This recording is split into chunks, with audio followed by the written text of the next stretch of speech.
Good morning. My name is Assistant Professor Kathy Leary.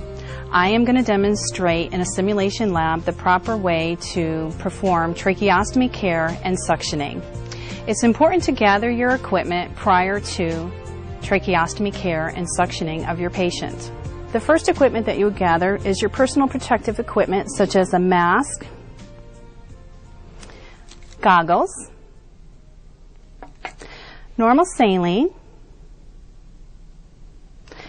a suction catheter, a tracheostomy care tray, as well as a disposable inner cannula. The other equipment that you want to assess and make sure is working properly is your oxygen source connected to your patient, your suction equipment. Your suction equipment should be between 80 and 120 millimeters of mercury. And to check that, you would occlude the suction and look at the manometer and adjust the suction between 80 and 120. The other equipment that you would need to have available is an ambu bag if you would need to ventilate, ambu the patient prior to the suctioning procedure. If a patient has copious amount of secretions, you would use the ambu bag to hyperventilate your patient prior to the suctioning procedure. The next thing you would do after you gather all your equipment would be to don your personal protective equipment. In this simulation situation, we are not going to don a mask in the simulation situation. However, in the hospital environment, you would don a protective mask. We are going to don your protective goggles.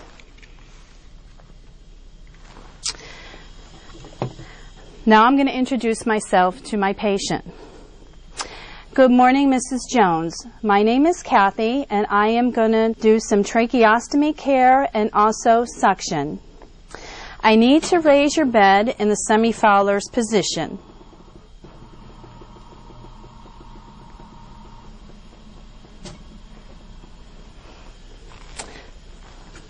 I'd like to take a listen to your lung sounds before I suction.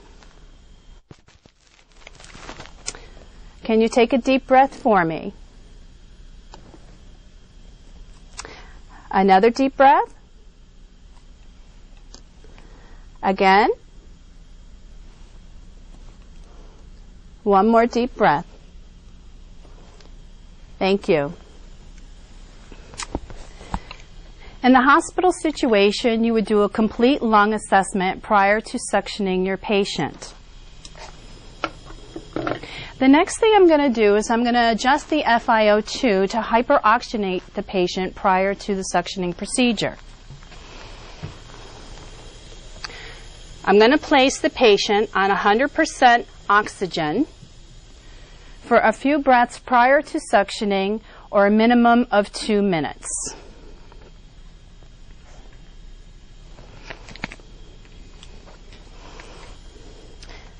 The next step is I'm going to attach my sterile suction catheter to my suctioning equipment.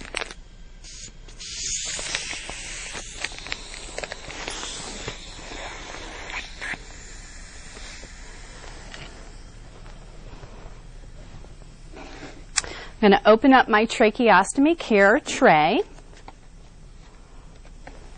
and I'm going to place this drape across the patient's chest.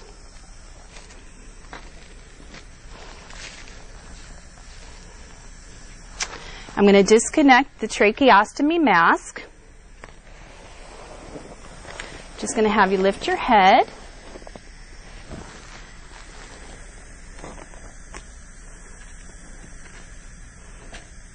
While continuing to hyperoxygenate the patient.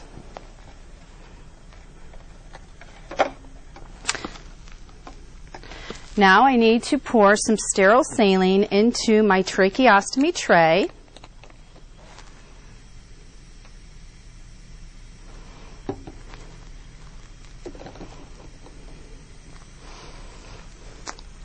Okay, are you okay? All right, now I'm going to put on my sterile gloves.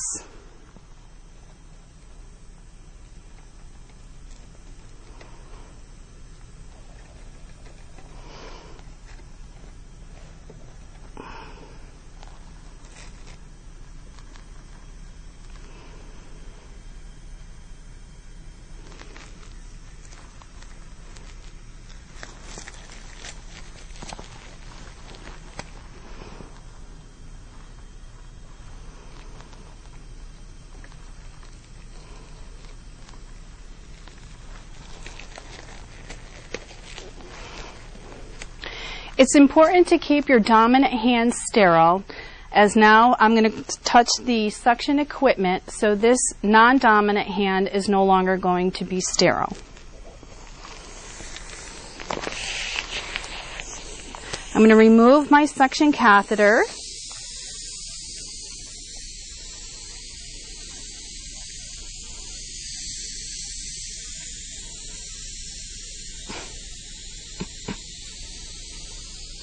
And untie the knot, and now I have sterile glove with a sterile suction catheter. Now I'm going to lubricate the catheter with my sterile saline. My catheter is lubricated and I can proceed with suctioning Mrs. Jones. Mrs. Jones, I'm going to insert the suction catheter now, and when I do so, I'm going to ask you to take a big deep breath in.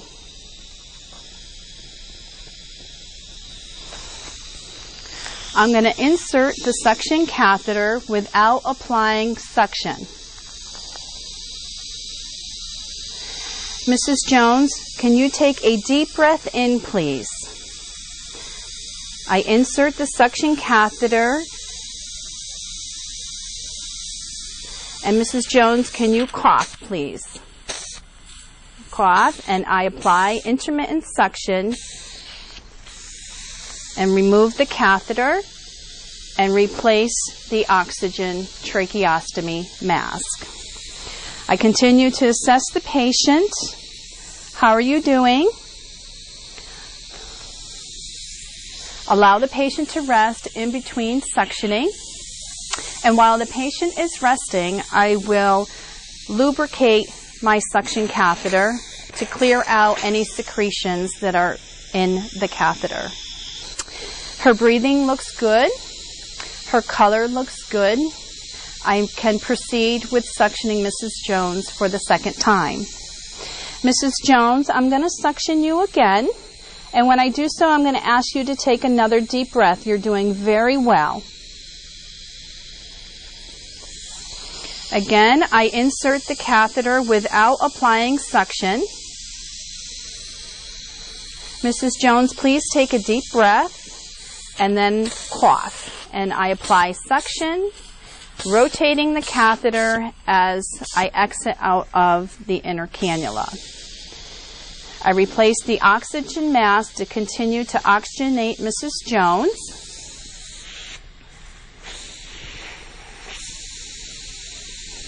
Let her rest for a moment, and now I'm going to remove the inner cannula. Mrs. Jones, I'm going to remove the inner cannula, and this might make you cough. And I remove the inner cannula, and I dispose of it. And if I see any remaining secretions near the trach, I can go ahead and suction those secretions that I visualized. I'm going to return the tracheostomy mask and continue to oxygenate Mrs. Jones as I dispose of my suction catheter.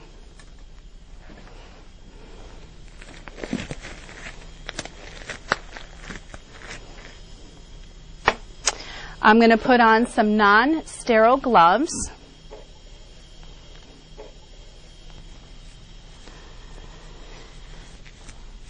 How are you doing, Mrs. Jones? You did very well with the suctioning procedure.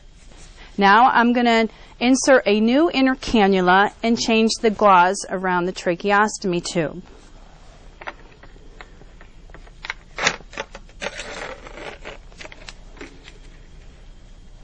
It's important when you insert the new inner cannula that the distal portion remains sterile.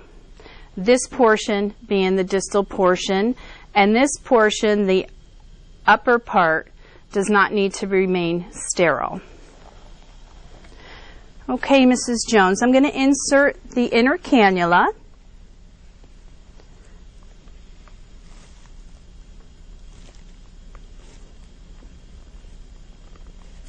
Okay, and a little pressure there. Okay, and now I'm going to remove the dressing.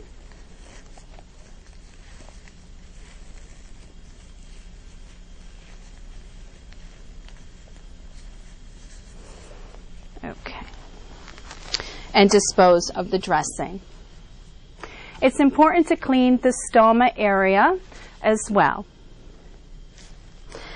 And in your tracheostomy care tray, there are Q-tips to clean the stoma area. You would dip your Q-tip into the normal saline. And Mrs. Jones, I'm going to have you lift your chin. And you're going to clean the top portion of the stoma, wiping one way, and then dispose of it.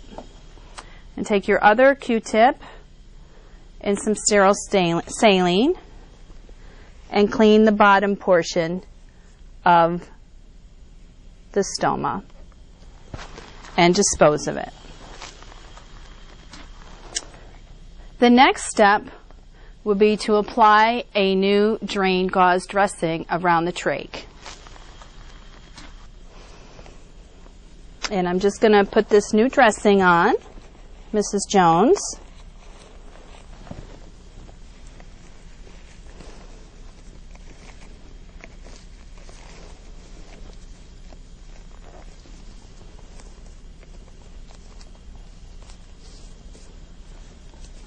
There. How does that feel?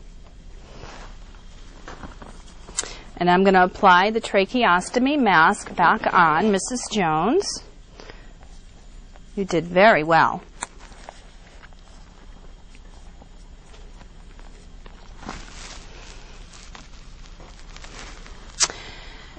The next thing I'm going to do is I'm going to make sure that I decrease the amount of FiO2, the oxygen level that Mrs. Jones is on, back to what the physician ordered for the FiO2.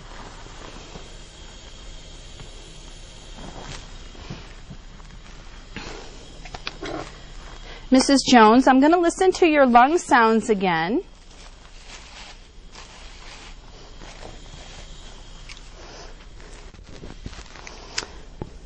And can you take a deep breath, please? Again. Another deep breath. And another deep breath. Thank you. It's important to assess lung sounds prior to suctioning as well as after suctioning to see if your patient's lung sounds have improved with the suctioning procedure. It's also very important to assess while suctioning the amount of secretions that you have suctioned out of the tracheostomy, the color of the secretions, and the consistency of the secretions, because all of those would be documented in your note. Now I'm going to dispose of the equipment.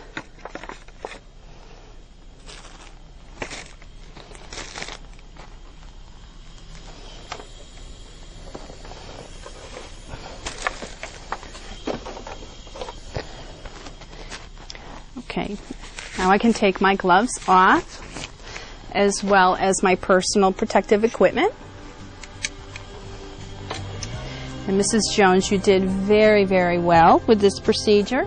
I'm going to lower your head. Would you like your head lowered? Are you comfortable?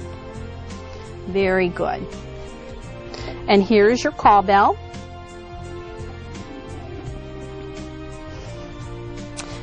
And I will be back in a little while. That was a demonstration of the suctioning and tracheostomy care in a simulation lab.